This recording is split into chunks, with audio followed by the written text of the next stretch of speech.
என் நெஞ்சில் குடியிருக்கும் திருச்சி பகுதி மக்கள் உங்கள் அனைவருக்கும் என்னுடைய வணக்கம். எல்லாரும் எப்படி இருக்கிறீங்க? காலையில் எல்லாரும் சாப்பிட்டீங்களா? ரொம்ப நேரமா வெயிட் பண்றீங்க போல. இந்த சீக்கிரம் முடிச்சிடுறேன். கேஸ் பிரச்சனையெல்லாம் எப்படி இருக்கு? சரியாயிடுச்சா? சால்வ் ஆயிடுச்சா? கேஸ்லாம் புக் பண்ணீங்கன்னா புக் ஆகுதா? இந்த கேஸ் பிரச்சனையினால எவ்வளவு பிரச்சனைகள், எவ்வளவு டீ கடைகள் மூடிட்டாங்க, எவ்வளவு ஹோட்டல்ஸ் மூடிட்டாங்க, இதனால எவ்வளவு கஷ்டங்கள், எவ்வளவு நஷ்டங்கள். அவங்களாச்சும் கொஞ்சம் உஷாரா இருந்திருந்தாங்கன்னா இந்த கேஸ் தட்டுப்பாடை கொஞ்சம் கண்ட்ரோல் பண்ணியிருக்கலாம். இவங்களாச்சும் கொஞ்சம் முன்னெச்சரிக்கையா இருந்திருந்தா அட்லீஸ்ட் நம்ம ஊர்லயாச்சும் இந்த கேஸ் தட்டுப்பாடை கொஞ்சம் கண்ட்ரோல் பண்ணியிருக்கலாம். இவங்க 2 பேரும் தான் இதுக்கு காரணம். ஆனா நம்ம ஸ்டாலின் சாரை கேட்டீங்கன்னா நமக்கு அதுக்கும் சம்பந்தமே இல்லையே அப்படின்பாரு. ஆனா அவர் வீட்டில் ஏதாவது ஒரு ரைடுனா, அவர் வீட்டில் ஏதாவது ஒரு பிரச்சனைனா டெல்லிக்கு பறந்து போயிட்டு வருவாரு. இந்த கேஸ் சிலிண்டர் பிரச்சனைக்கு கொஞ்சம் டெல்லிக்கு பறந்து போயிட்டு வரலாம்ல, கொஞ்சம் பிரயோஜனமாச்சு இருக்கும்ல. கேஸ் சிலிண்டருக்கு மானியமா 100 ரூபாய் தருவேன்னு சொன்னீங்களே, என்ன ஆச்சு? கரும்புக்கு ஆதார விலையா 4000 ரூபாய் தருவேன்னு சொன்னீங்களே, என்ன ஆச்சு? இந்த ரேஷன்ல சர்க்கரை 1 கிலோ எக்ஸ்ட்ரா தருவேன்னு சொன்னீங்களே, என்னாச்சு? ரேஷன்ல உளுந்தம்பருப்பு கொடுப்பேன்னு சொன்னீங்களே, என்னாச்சு? நானும் இது எத்தனை வாட்டி ரிப்பீட் பண்றதுன்னு எனக்கு தெரியல. நீட்டை ரத்து செய்வோம்னு சொன்னீங்களே, என்னாச்சு? ஸோ எதெல்லாம் அவரால் செய்ய முடியாதோ அதையெல்லாம் பொய் வாக்குறுதிகளாக கொடுத்து ஏமாத்துறது தான் இவருடைய வேலையே. இப்போ அடுத்த செட் ஆஃப் இந்த பொய் வாக்குறுதிகளை ரெடி பண்ணிட்டாரு. அதனால அவரை மாதிரி நாங்க பொய் வாக்குறுதிகள்லாம் கொடுக்க மாட்டோம். மக்களுடைய தேவைகள் என்னன்னு சரியா புரிஞ்சுக்கிட்டு அதுக்கு ஏற்ற மாதிரி தான் நாம செயல்படுவோம். 6 சிலிண்டர்கள் தாய்மார்களுக்கு கட்டணம் இல்லாம அன்னபூர்ணி சூப்பர் 6 திட்டம் சொன்ன மாதிரியே நிறைவேற்றுவோம்.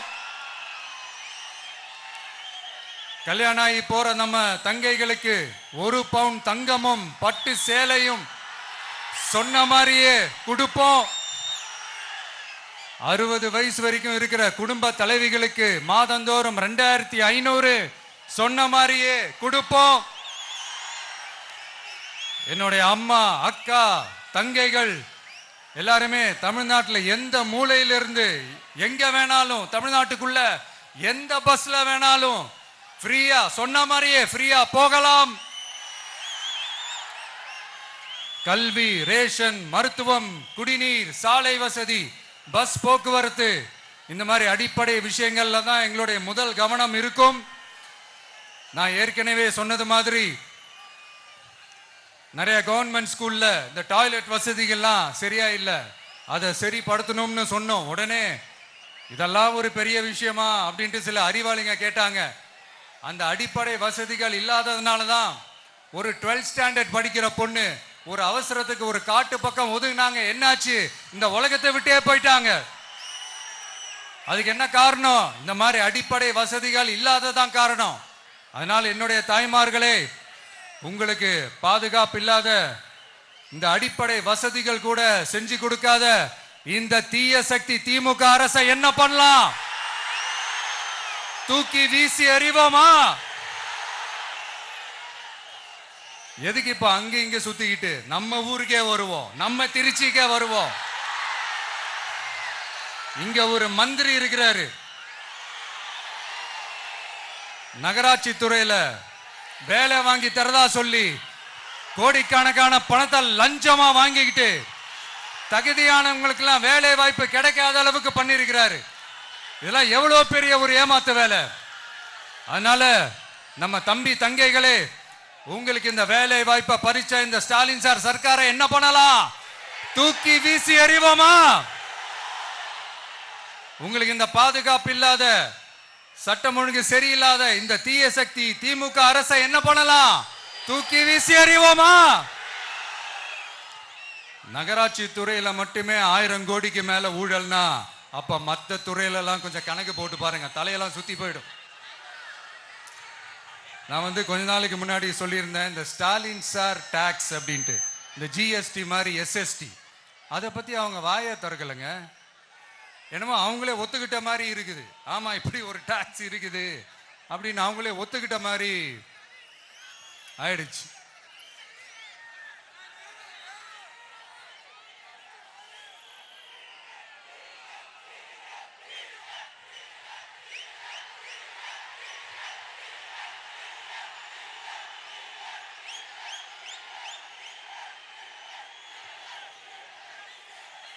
இந்த கல்லூரி பேராசிரியர்கள், கல்லூரி உதவி பேராசிரியர்களுக்கு அந்த போஸ்டிங்க்கு 2000 பேருக்கு மேல அந்த வேலை கொடுப்போம்னு சொன்னாங்க. கடைசியில் எத்தனை பேருக்கு கொடுத்தாங்க தெரியுமா? வெறும் 5 பேருக்கு. 2000 எங்க, இந்த 5 எங்க? அதனால இதெல்லாம் வெறும் அறிவிப்புகள் மட்டும்தான். இது மாதிரி லட்சக்கணக்கான காலி பணியிடங்களை நிரப்புவோம்னு சொன்னாங்க. அதுவும் என்ன ஆச்சுன்னு தெரியல. இதெல்லாம் வெறும் அறிவிப்புகள் மட்டும்தான். இதனால ஒரு யூஸுமே கிடையாது. யூஸ்லெஸ் கவர்மெண்ட் இது. அது மாதிரி 100% ஒரு நியாயமான ஒரு ஆட்சியை நாம கொடுப்போம்ங்க. 100% நீங்க இந்த விஜய நம்பலாமுங்க. நீங்க நம்புறீங்கன்னு எனக்கு தெரியும். அதனாலதான் என்னுடைய சொந்த பந்தங்களாகிய உங்ககிட்ட எனக்கு அந்த உரிமை இருக்கு. எனக்கு ஒரு வாய்ப்பு கொடுங்க, எனக்கு ஒரு சான்ஸ் கொடுங்கன்னு உங்ககிட்ட கேட்காம வேற யாருக்கிட்ட நான் கேட்பேன்?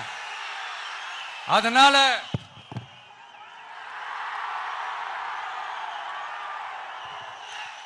எனக்கு ஒரே ஒரு வாய்ப்பு கொடுங்க.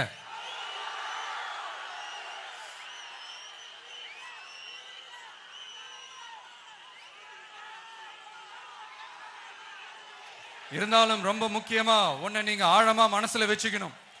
இந்த எலெக்ஷன்ல திமுக ஏலத்தில் எடுத்திருக்கிற கல்லாப்பெட்டி கூட்டணியோட சேர்ந்து, அப்புறம் நாம ஏற்கனவே சொன்னோமே அந்த மற்றும் பலர் கூட்டணின்னு ஒண்ணு இருக்குல்ல, அவங்களோடும் கள்ள கூட்டணி போட்டுக்கிட்டு எல்லாரும் முன்னா சேர்ந்துக்கிட்டு நம்மள உங்க விஜய எப்படியெல்லாம் எதிர்க்கிறாங்கன்னு நான் சொல்லிதான் உங்களுக்கு தெரியணும்னு அவசியம் இல்லை. இந்த கரூர் நிகழ்ச்சி சூழ்ச்சின்னு பலர் சொல்றது மாதிரி நம்ம கடைசி படமான ஜனநாயகன், அதான் நம்ம மனசுக்கு நெருக்கமான உங்க எல்லாரோடும் நமக்கு இருக்கிற பூர்வ ஜென்ம பந்தத்தை இன்னமும் எங்க இறுக்கமா மாத்திடுமோன்னு, எங்க அது இந்த தேர்தலில் நமக்கு மிகப்பெரிய ஆயுதமா மாறிடுமோன்னு ஒரு கூட்டு சூழ்ச்சி, அதோட இன்னும் பல பல சூழ்ச்சிகள். அதனால உங்க மகன், உங்க அண்ணன், உங்க தம்பி, உங்க விஜய் கேட்கிறேன், உங்களுக்காக நீதி கேட்க வந்த எனக்கும் சேர்த்துதான் நீதி வேண்டும். அவங்க கொள்ளையடிக்க இதுவரைக்கும் எப்படி உங்களை ஏமாத்திட்டு இருக்காங்க தெரியுமா?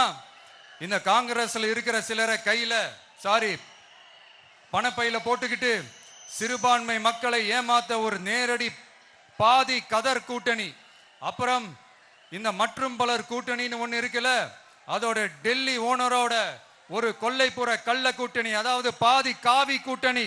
கொள்கைன்னு ஏமாத்துறாங்க. அதனால இந்த திமுகவையும் நம்பாதீங்க, இந்த பாஜகவையும் நம்பாதீங்க. 2 பேரும் வேற வேற கூட்டணி எல்லாம் கிடையாது, ஒரே கூட்டணி தான். 2 பேரையும் நம்பாதீங்க. இதுல எந்த டவுட்டும் உங்களுக்கு வேணாம். நீங்க திமுகவுக்கு ஓட்டு போட்டாலும் சரி, அந்த மற்றும் பலருக்கு நீங்க ஓட்டு போட்டாலும் சரி, நீங்க யாருக்கு ஓட்டு போடுறதுக்கு சமம்னு நீங்களே புரிஞ்சுக்கோங்க. அதனால இந்த வரப்போற தேர்தலில் டிவிகேக்கு உங்க சப்போர்ட்டியை கொடுங்க. இன்னும் பல வருஷத்துக்கு தமிழ்நாடு சூப்பரா இருக்கும். அப்புறம் நான் ஒரு விஷயத்தை திருப்பி ரிப்பீட் பண்றேன்னு சொல்லி யாரும் தவறா எடுத்துக்க வேணாம். ஏன்னா அது என்னுடைய கடமை. ஒவ்வொரு ஊருக்கும் போய் அதை நான் ரிப்பீட் பண்ண சொல்லியே ஆகணும். ஏப்ரல் 23ஆம் தேதி சும்மா காலங்காத்தால பக்காவா ரெடி ஆயிட்டு ஓட்டர் ஐடி கார்டை கையில எடுத்துக்கிட்டு முதல்ல பூத்துல போய் நின்னு அந்த விசில் சின்னத்துக்கு நேரா இருக்கிற அந்த பட்டனை ஒரு அழுத்துங்க. உங்க வீட்டுல இருக்கிற ஒவ்வொருத்தரையும் அழைச்சிட்டு போங்க. சப்போஸ் வெளியூர்ல இருந்து இங்க திருச்சியில இருக்கீங்கன்னா என்னடா ஊருக்கு போய் ஓட்டு போடணுமேன்ட்டு அசால்ட்டா விட்டுறாதீங்க. இப்பவே அட்வான்ஸ் அவங்களுடைய டிக்கெட்டை புக் பண்ணுங்க. இது ஒரு தலைமுறைக்கான ஒரு தேர்தல், உங்களுக்கான தேர்தல். எவ்வளவு பெரிய வசதியான வாழ்க்கையா இருந்தாலும் எல்லாத்தையும் உதறி தள்ளிட்டு உங்களுக்காக மட்டுமே வந்திருக்கிறேன். உங்களுக்காக நன்றி கடன் செலுத்துறதுக்காக மட்டுமே வந்திருக்கிறேன். அத்தனை வழிகளையும் தாங்கிக்கிட்டு உங்களுக்காக மட்டுமே வந்திருக்கிறேன். ஒரு நாளும் பொய் சொல்லி உங்களை நான் ஏமாத்த மாட்டேன். இந்த 4 முனை போட்டி 40 முனை போட்டின்னு எத்தனை முனை போட்டின்னு வந்தாலும் இங்க 2 முனை போட்டி மட்டும்தான். ஒன்னு டிவிகே, இன்னொன்னு டிஎம்கே. மக்கள் விரோத ஆட்சி நடத்துற ஸ்டாலின் சார் வேணுமா, மக்களை நேசிக்கிற விஜய் வேணுமா? அவ்வளவுதான் இந்த தேர்தலே. அதனால உங்க விஜய்க்கு, உங்க அண்ணனுக்கு, உங்க தம்பிக்கு, உங்க பிள்ளைக்கு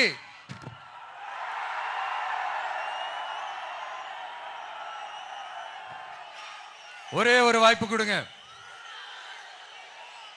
தயவு செஞ்சு விசில் சின்னத்துக்கு ஓட்டு போடுங்க. இது ஒரு விசில் புரட்சி தேர்தலா இருக்கணும். இங்க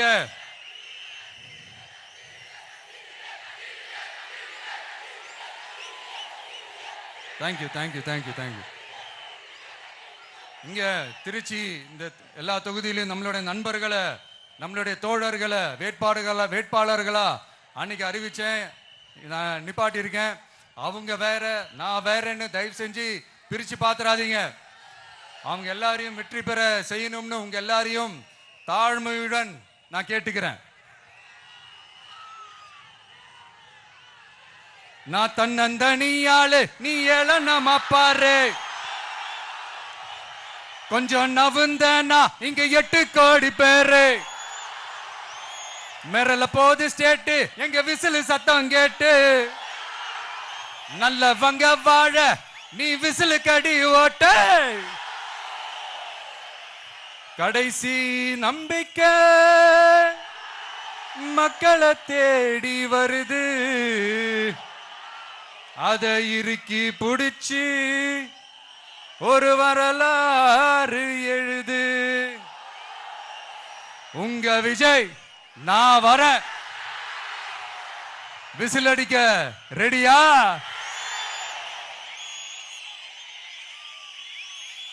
கான்பிடண்டா இருங்க. நல்லதே நடக்கும். வெற்றி நிச்சயம். மீண்டும் சந்திக்கும் வரை நன்றி, வணக்கம்.